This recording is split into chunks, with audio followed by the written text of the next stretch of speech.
কাঁকরোল ভাজা এইভাবে করতে পারেন। প্রথমে কিছুটা কাঁকরোল নিয়ে আমি গোটা পরিষ্কার করে ধুয়ে নিয়ে আর টুকরো করে কেটে নিয়েছি গোল গোল করে, আর কিছু আলু গোল গোল করে কেটে নিয়েছি। প্রথমে গ্যাসে কড়াই বসিয়ে কড়াইয়ে কিছুটা সাদা তেল দিয়ে একটা ডিম নিয়ে প্রথমে ভেজে নিচ্ছি। ডিমটাকে একটু ঝুড়ো ঝুড়ো করে ভাজা করে তুলে নেব।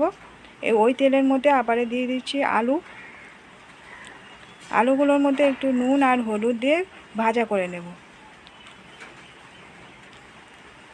আলুগুলো ভাজা হয়ে গেছে, এখন আমি আলুগুলোকে উঠিয়ে নিচ্ছি। এবারে আরও কিছুটা তেল দিয়ে দিচ্ছি, দিয়ে ওর মধ্যে দিয়ে দিলাম গোল গোল করে কেটে রাখা কাঁকরোলগুলো দিয়ে একটু নাড়াচাড়া করে ওর মধ্যে দিয়ে দিলাম নুন আর হলুদ। হলুদটাকে দিয়ে ঢাকা দিয়ে কাঁকরোলগুলোকে ভাজা করে তুলে নেব। কাঁকরোলগুলো ভাজা হয়ে গেছে, কাঁকরোলগুলোকে তুলে নিচ্ছি। এখন গ্যাসের কড়াইয়ের মধ্যে আরও কিছুটা তেল দিয়ে এর মধ্যে দিয়ে দিলাম দুটো শুকনো লঙ্কা আর একটা মিডিয়াম সাইজের পেঁয়াজ কুচানো। পেঁয়াজ আর শুকনো লঙ্কাটাকে একটু ভাজা করে নিয়ে তারপরে কাঁকরোল, ডিম আর আলু সবগুলোকে দিয়ে একটু নাড়াচাড়া করে মিশিয়ে নিলে